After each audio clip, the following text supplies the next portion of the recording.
Well, I think I've detected all the non-conformatives, and they're listening to this podcast, Happy Times and Places, in which I, Toby Hadoke, get a special guest to choose a Doctor Who story and nominate their favourite things about it. I have to guess what those things are. My name is David Quantick. I'm a comedy writer, mostly. I write other things, and I do broadcasting. The story I am nominating is Genesis of the Daleks.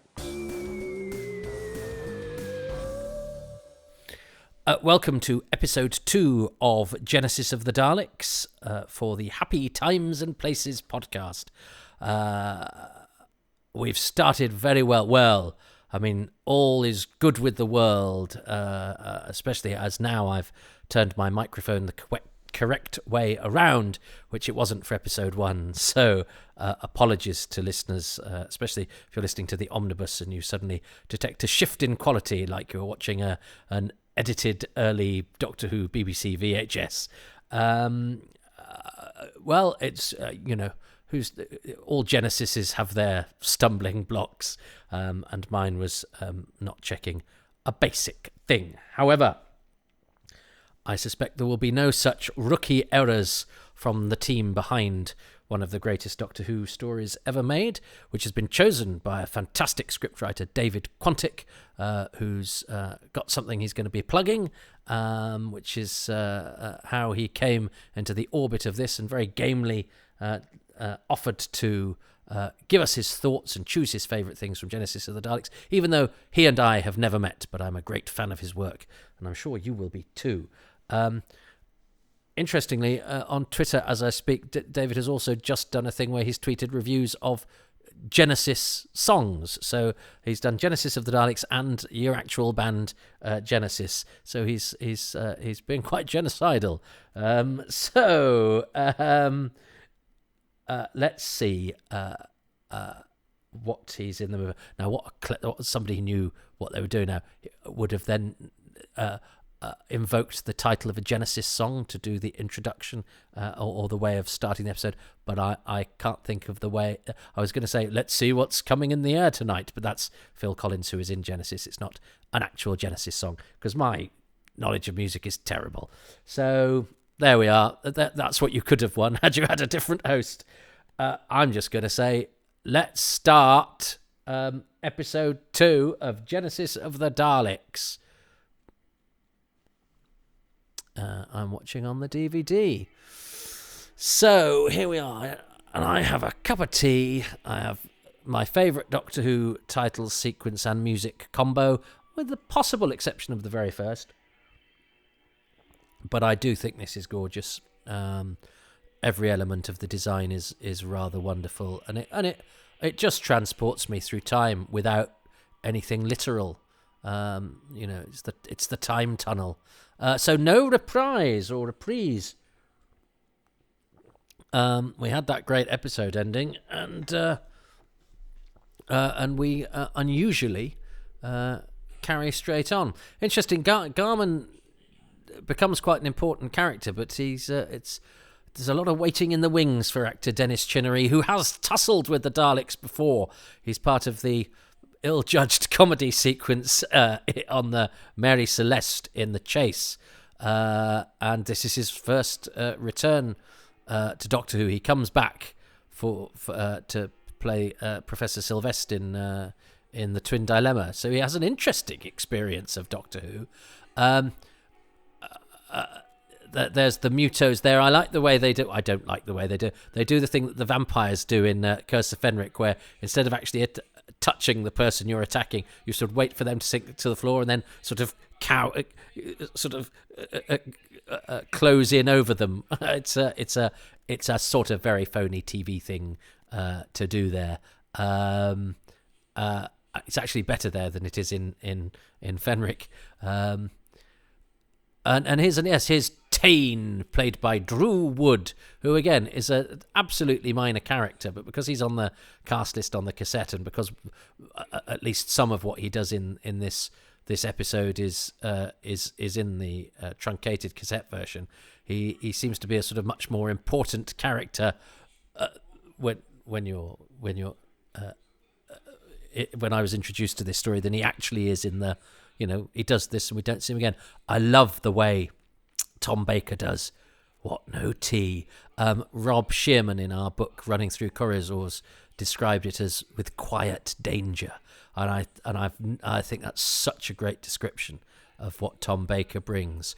Quiet danger. He horses around, but he has an absolutely searing authority. He is not to be messed with. And I would say that Tom Baker is in equal measures. What he does so brilliantly is the dazzling teeth and the unpredictable smile and the sort of the quizzical joy in the world. But he also has an absolute undertone of threat and menace. And I think without that, he wouldn't be the Doctor that he is. I don't think... I mean, Hartnell was tetchy. Troughton could be sort of dark. And Pertwee could be sort of stroppy. But I don't think any of them are quite as sort of fierce and I know Pertwee could do Aikido on you, but you get the impression Baker could thump you, which again is much more sort of visceral and immediate, especially if you're a kid. It's much more, well, I'll use Philip Hinchcliffe's word, muscular. And that very much appeals to me, even though, there's an argument that it's not right for Doctor Who, that Doctor Who exists much better as a fantasy. But as an aspirational child, and when I say aspirational, I mean I wanted my thing to be taken terribly seriously. I wanted to be grown up. You spend so much time as a kid wanting to be grown up, not realising that actually being a kid is even though it's fraught with fear and danger and uncertainty, you don't realise it, but you're safe. If you're lucky, certainly if you're in the Western world in the 21st century. I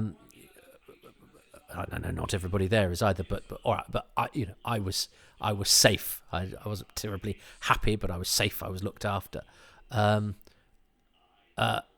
the things that worry you and fear you and terrify you as a kid, of course, a lot of them when you grow up, you realise you need to be scared of at all. He's not going to last long.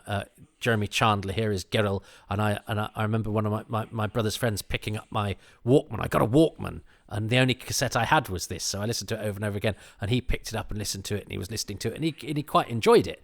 And he said, "Oh, they've said that Sarah is a norm," and he enjoyed listening to that. She is a norm. All norms are our enemies. That's very, very quotable, and it's a good bit. And again, he seems like quite a prominent character, and he's in the Doctor Who for all of 2 minutes. Pat Gorman, however, looking great in his muffler or whatever that hat is, and in his woolly hat and military gear, giving a very good performance for somebody that very often didn't speak, but they knew they could trust Pat Gorman with lines. He is in more episodes of Doctor Who than almost anybody.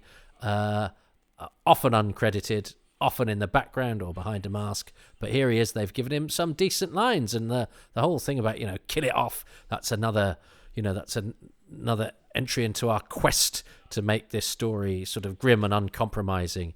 They don't look at Sarah and go, "Oh, here's a lady we could take advantage of, or who is imperiled, or who we can get to do skivvying." This is either labour material or something to be wasted.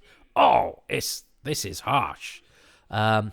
James Garbutt as Ronson, who is a key figure in Doctor Who's history because, spoiler alert, he's the first person to get exterminated by a Dalek, but also he becomes the Doctor's ally and is a good character. And James Garbutt only died within about the last 12 months at the age of 94, I think. TV viewers would be more used to seeing him not speaking in RP but speaking in Geordie accent. But television wasn't ready for a Geordie Thal, so he has to do the RP business. It's interesting, isn't it, how regional accents would be seen as sort of breaking the fourth wall in a bit, because because there's only one proper way to speak, and they've certainly got that cracked in space. But it's a good performance, and it's amazing though, isn't it? Because I remember thinking he was an old man there because he's got white hair, and yet he was still going up until relatively recently. God bless him. Never had the pleasure myself. He'd retired by the time I was in a position to find anybody. But he's interviewed on the DVD, but I think they only used one line of his, but he was there. But so why was I talking? I was talking about the fantastical, wasn't I? Yeah, I wanted Doctor Who to be grown up. I was desperate to be grown up when I was a kid. If only I'd realised I should have stayed or enjoyed or appreciated being a kid more. But I found childhood quite scary. I see kids in the park now, and I sort of weep at how... I do, literally. I sound like Tom Baker. I weep, but I do. I find it very emotional looking at kids and how close you are to a really terrifying situation. Or vulnerability. I find that vulnerability because anyway. But yes, I did. And Doctor Who was my comfort. But I think when Doctor Who was strong and bold like this, it made me feel that I could cope with strong, bold things. So perhaps it made me feel more muscular than perhaps I was, because I think my emotions were always very close to the surface. I was always quite close to tears for a variety of reasons. And yet I was never coward at Doctor Who. I didn't watch from behind the sofa. I was thrilled by Doctor Who. It emboldened me. It empowered me. And because I knew things about it, it made me feel armed. I was armed with knowledge. I knew more about Doctor Who than anybody in the room. Nobody else in the room wanted to particularly know much about Doctor Who, but it made me feel strong and as though I could offer something, I guess. As well as it pushed all of my buttons, and these stories pushed my buttons particularly because they had a strength and a darkness that perhaps I felt I couldn't muster myself, but because I had a link with it, I felt maybe I some of that reflected onto me. I don't know, cod psychology, but it is an important part of our childhood. It's a very clever little trick there with the gun. It's a shame that the Dalek isn't more primitive. It's primitive but undeniably a Dalek, but it's pretty much the finished design. You wonder if they could have been bolder with that, but of course you need it to be a recognisable Dalek. Now you could set this story over, a period of months or whatever, and you could maybe even start off with one of Ray Cusick's earlier designs or something, and see the Daleks sort of go through their evolution. And I remember thinking when I listened to the cassette that this must have been one of the cliffhangers, because it has the feel of a cliffhanger. The music goes and it builds up, and there's enough of a gap that before Ronson says no, that could have been the cliffhanger. So I remember being quite surprised when it wasn't, and that Davros one was. Look at that mask. That is a work of greatness. Michael Wisher's performance, where he is a plausible human being, and yet he goes a bit Dalek-y sometimes. It makes sense of the way that the Daleks speak.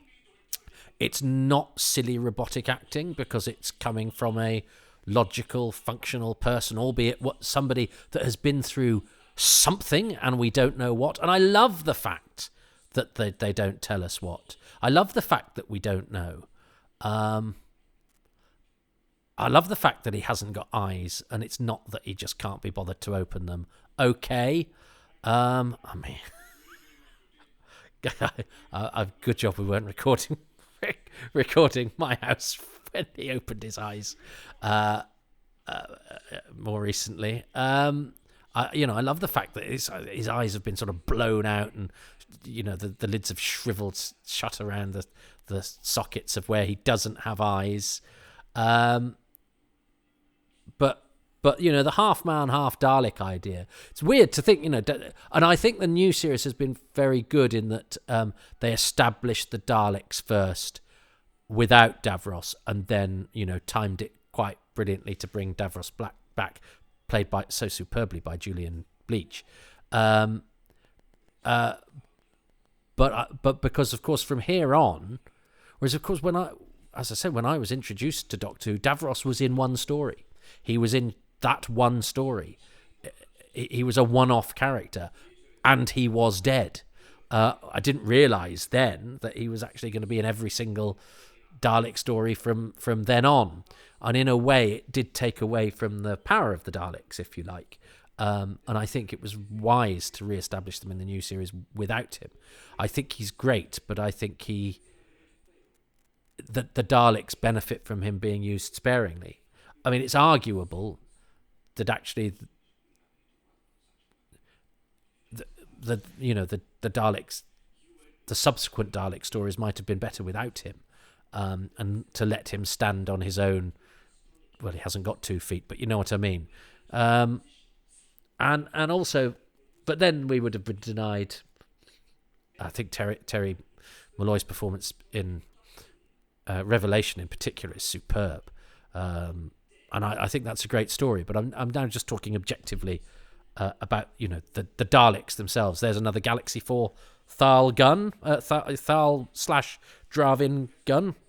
I've actually held a replica of one of those. They're pretty hefty, and they're functional. They operate. The lights light up. They're wonderful things. She's so good.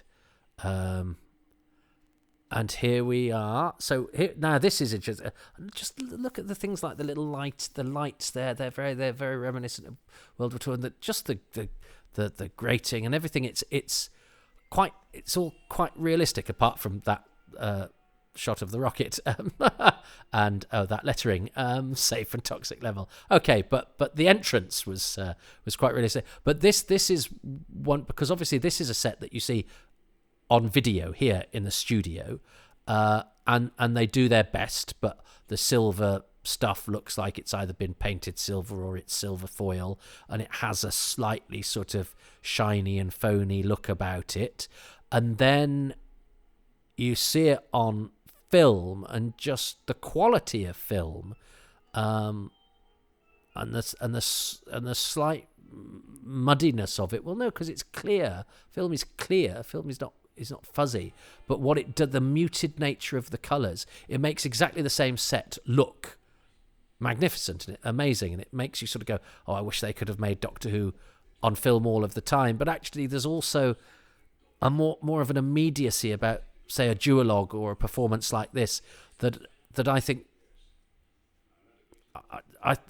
gets closer to you on videotape than it would on film. But maybe that's just because I'm used to it like that. But I know all film Doctor Who, you do feel slightly one step removed in a way that you don't from these sorts of interactions. But I like the fact that they throw the Doctor in, and I think when Ronson comes in and he says, I'm sorry if they hurt you, the idea is that the Doctor's been roughed up a little bit. Again, it's not just he's been questioned. This is a place where questioning brings with it, violence and stuff that needs to be apologised for, and Tom Baker weathers it well. He doesn't shrug it off, but he doesn't make a meal of it. This is a guy. Yeah, he's like, it's all right. Yeah, I've been through the mill. I'm not going to cry about it. He's tough as old boots. But yeah, it's aware of its own mythology, isn't it? You stopped me from becoming the very first victim of a Dalek. And that is quite momentous to be back at the beginning. As David says, I hadn't really thought about it like that. It is it is event television in that we're into the first season of the Fourth Doctor, and we're going, okay, we are going to investigate the past. We are going to put flesh on the bones of the history. It's not just they're not just here to tell a self-contained story, which is kind of And Doctor Who has to be very careful about that, because it has to be done in such a way that it doesn't alienate the casual viewer. And I think we all know that Doctor Who can sometimes, drive itself mad trying to tell backstories and rationalize things, but this isn't an exercise in continuity. This isn't trying to be clever and go, oh, I'm going to tie up all the threads. This is just this would be a really interesting place to set a story and a really interesting moral dilemma for the Doctor. It's not an exercise in sort of historical tricksiness and thread tying. And it has great fun playing with the idea of what actually the Daleks represent, which is a quest for, perfection. And isn't that ironic, because they're a green blob in a metal casing? But Davros's idea of what perfection is efficiency and single-mindedness, and but not beauty or poetry or soul. And it's and that's great. That's just a green light, a sound effect, and two really good actors going, yep, that's horrible. And Stephen Yardley as Severin. Why must we kill what is not in our image? Stephen Yardley is one of the great TV actors of the 70s. One of those people that popped up in everything. You'd see him in an episode of Bergerac. He's even in an episode of Day of the Triffids, isn't he? One episode. Then he's in Secret Army. Of course, he's in Secret Army that I mentioned in episode 1. And then the same team make him the horrendous Ken Masters in Howard's Way, which seemed to me a reward for all his years of supporting playing. A part that got him loads of recognition, and he could really get his teeth into. He's also, of course, in Doctor Who in Vengeance on Varos, and then I think stopped. He must have stopped because he was. He was certainly still working. Did he do Family Affairs? I think he did. But I don't think we ever managed to get him on the DVDs. He's married to Jan Harvey from Howard's Way. And I know Doctor Who magazine did an interview with him, quite a short one.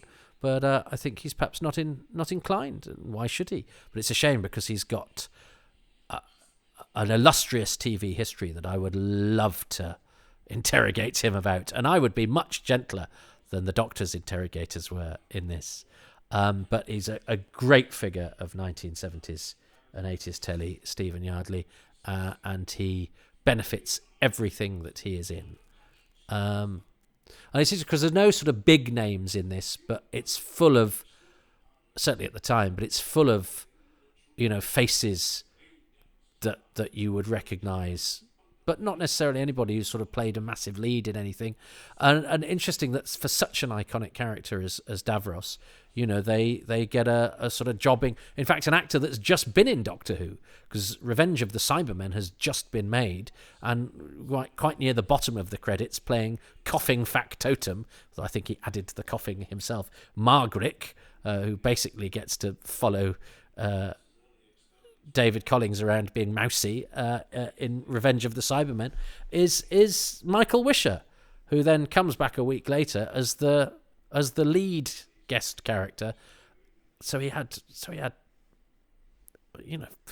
3 months solid work on Doctor Who, part of the team, part of the furniture, being magnificent. And I think it's his finest hour, and I don't think he ever had a part to quite match it. And he is just extraordinary. They're going to do the breakout now. And again, funny enough, this is a bit that on the cassette doesn't sound. That's a good punch as well. Top marks to Richard Reeves for he punches the guy, but then remains in the action position.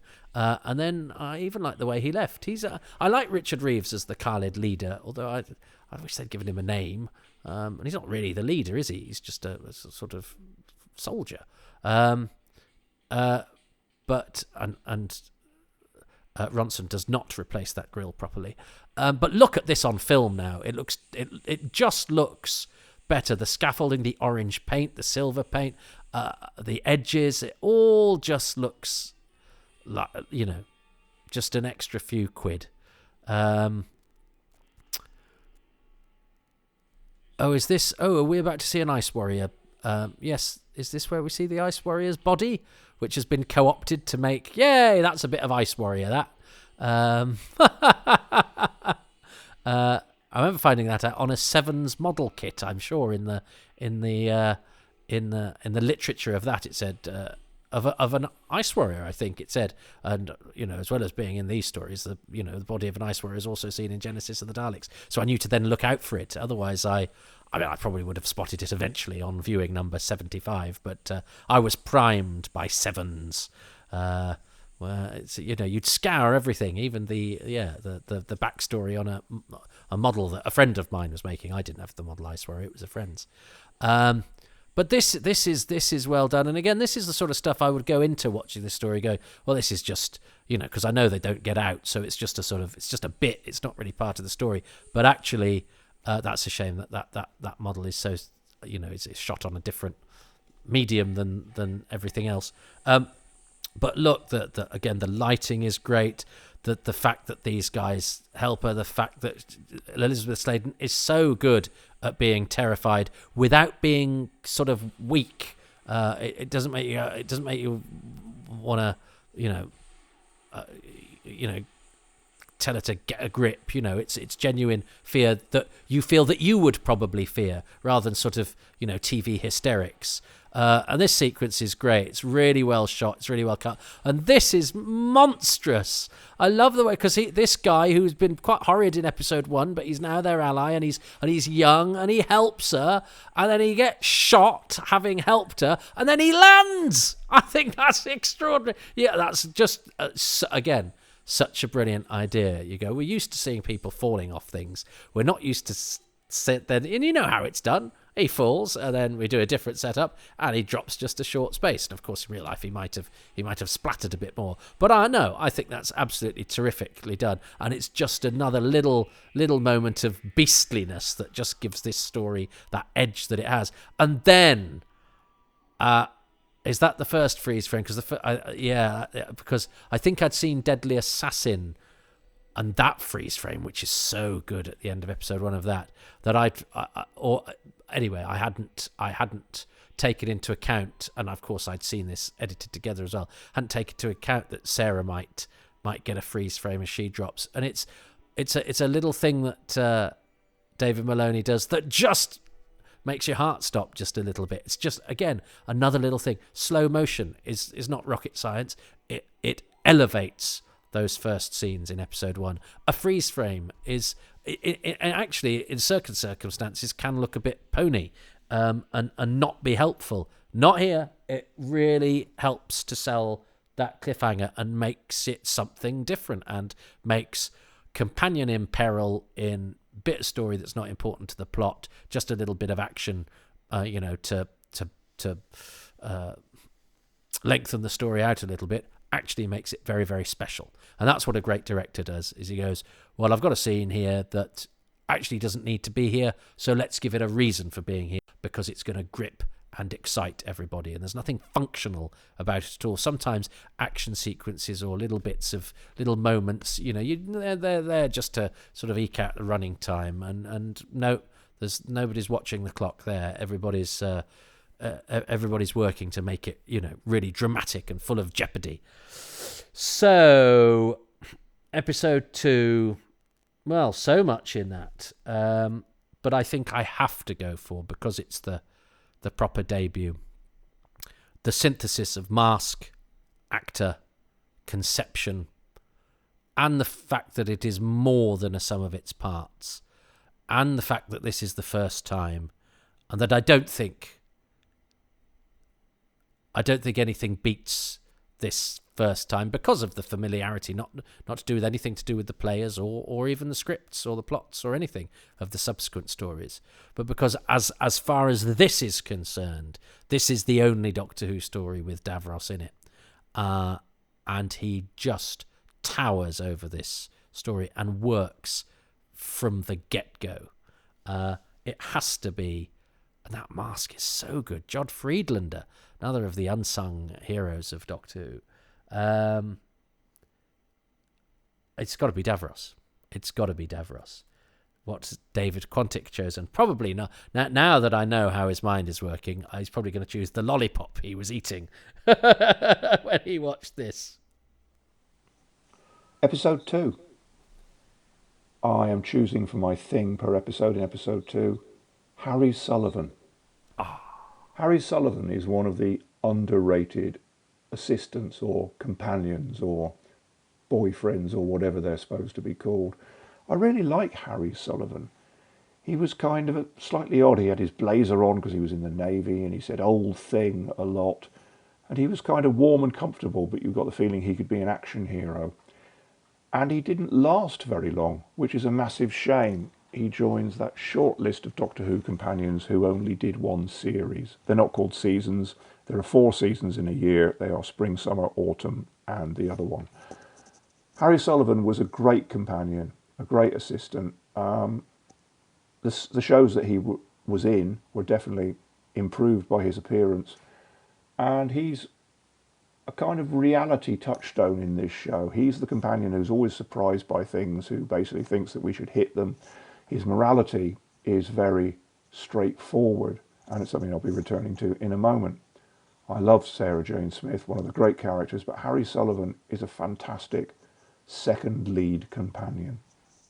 I like that, and I love Ian Marter, and he's very good in this. I think it's his best performance because Harry is sort of quite chipper and quite sort of arch old-fashioned old thing, arch officer kind of stuff, and lovably so. And that sort of charming hat tip he does thing in Robot when he's the man from the Ministry and stuff. But he really pitches his performance absolutely at the right level in Genesis, and I think he's excellent. And I think that sort of very underplayed dramatic back and forth he has with the Doctor, where they banter but they never send it up. I think that's a good I'm glad, because I love Harry and I love Ian Marter. I feel, God, I've outlived Ian Marter. Gosh, I'm glad that Harry has his moment in the sun here in Happy Times and Places, and put so eloquently and in such a celebratory fashion there by David. I chose another icon of Doctor Who, Davros, but David has gone on the side of the angels, and that is perfectly understandable. So I so far have scored no points. So David's 2-0 to David. But there's a long way to go. And look, if he looks like he's going to defeat me, I'll just travel back in time and kill him before he can choose anything. Okay, well, I'm going to go to bed now. But that doesn't affect you or when you will hear the next episode, which will be out as scheduled. So I look forward to watching the rest of Genesis of the Daleks some other time. Thanks for joining me with it. Apologies if you wanted me to be picking some flaws in it, because I know that's always fun, but there's not much about Genesis that I struggle with, although I do see clams will be on the menu very shortly, so perhaps we will see some chinks in its armour. But at the moment, apart from the fact that I'm not choosing any of the things that David has chosen, I'm in a very, very happy time and place, and I hope you are too. And until we're in another one, goodbye. And yeah, it says here, shamelessly plug anything you have coming up or your online presence. Well, I'm on Twitter, and on Twitter I'll be talking about my forthcoming quiz book, Quantick's Quite Difficult Quiz Book, which contains, I hope, many, many Doctor Who related rounds, including Doctor Who villain or musical instrument. I'm sure you can guess the crossover there. Thank you, Toby. Thank you, everyone. Thanks for listening to Happy Times and Places, which is presented by me, Toby Hadoke. My special guest is David Quantick. The book he just mentioned is released at about the same time as this podcast. I've timed the podcast to go out for maximum pluggage, so do avail yourself of it and follow him on Twitter at Quantick. I'm grateful to patrons of this podcast, and they include Jeremiah O'Connor, Mark Trevor Owen, Russell Parker, Phil Pascoe, Richard Patey, Ken Patterson, Thomas Payne, John Pettigrew, Liam Price, Quarridors, Rachel T.S., Peter Reed, Paula Reynolds, Alex Rowan, Darren Rule, Gavin Rymil, Tom Selinsky, Samuel, I have no surname for Samuel, Edward Salt, John Sheehan, Paul Shields, Trevor Smith, Richard Smith, David Spencer, David Spofford, Adam Stone, Paul Taylor-Greaves, Jason Thompson, Sidney Trowett. The music is by Dave Gates and the artwork by Dylan Patterson.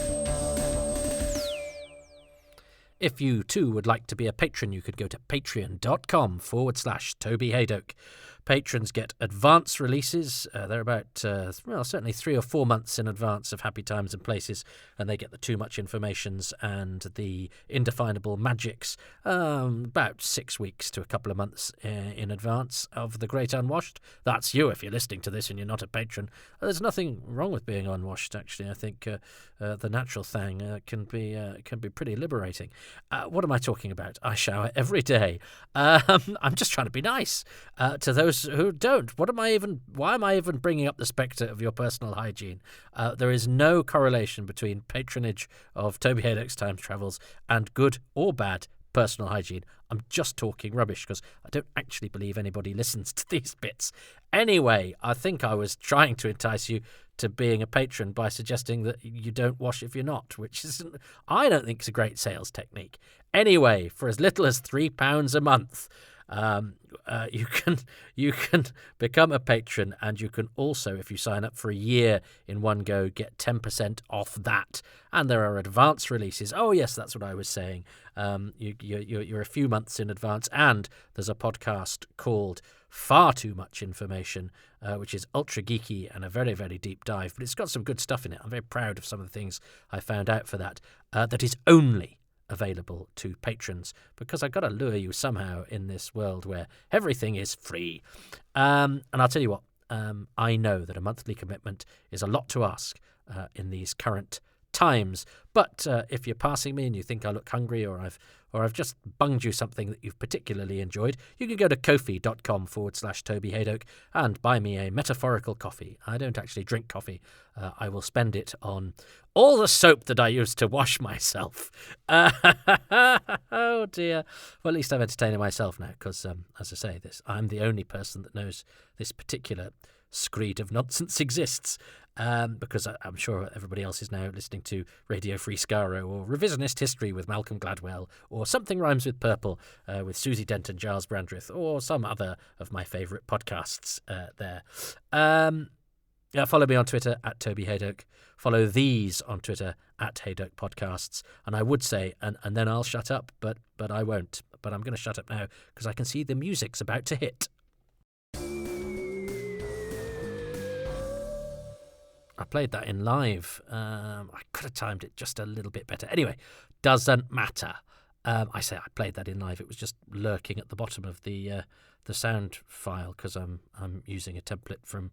You don't need to know the science. I'm not going to baffle you with the extremely high-end techniques that I don't. I'm on GarageBand and I press a red button.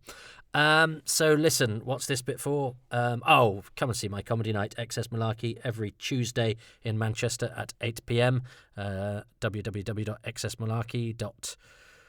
I don't even know if it's com or co.uk. I think it's .com. I'm really bad at this.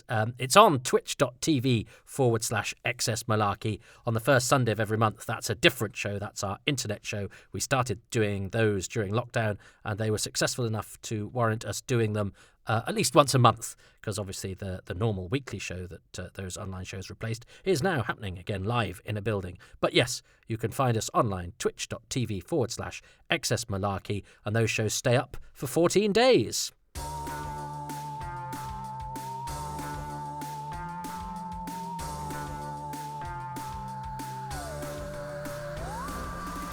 Oh, bonus fact that I didn't get time to put in. Drew Wood, who plays Tane in that, I don't think he's ever done a Doctor Who convention, but he was friends with Ian Cullen, who plays Ixter in the Aztecs. And Ian said on Twitter once, does anybody know of any Doctor Who conventions going on that Drew Wood could do? And I knew that Drew had not done any appearances. And I think it was the time that the season 12 Blu-ray came out. So I mentioned it to Phantom Films, and Drew did a signing, but that actually came via Ixter from the Aztecs. So there's a tiny little weird Doctor Who convention. I never quite got the gen on how Ixter and Tane know each other, presumably just old acting chums. But I've never had the pleasure, actually, with Drew, and sadly Ian is now no longer with us. But Tane and Ixter in an alternative universe propped up a bar somewhere together and probably talked about anything but Doctor Who. Until they were sidled up by somebody going, I think you'll find you're Tane and you are Ixter. At which point they probably downed their pints and ran a mile. But I'll do it again.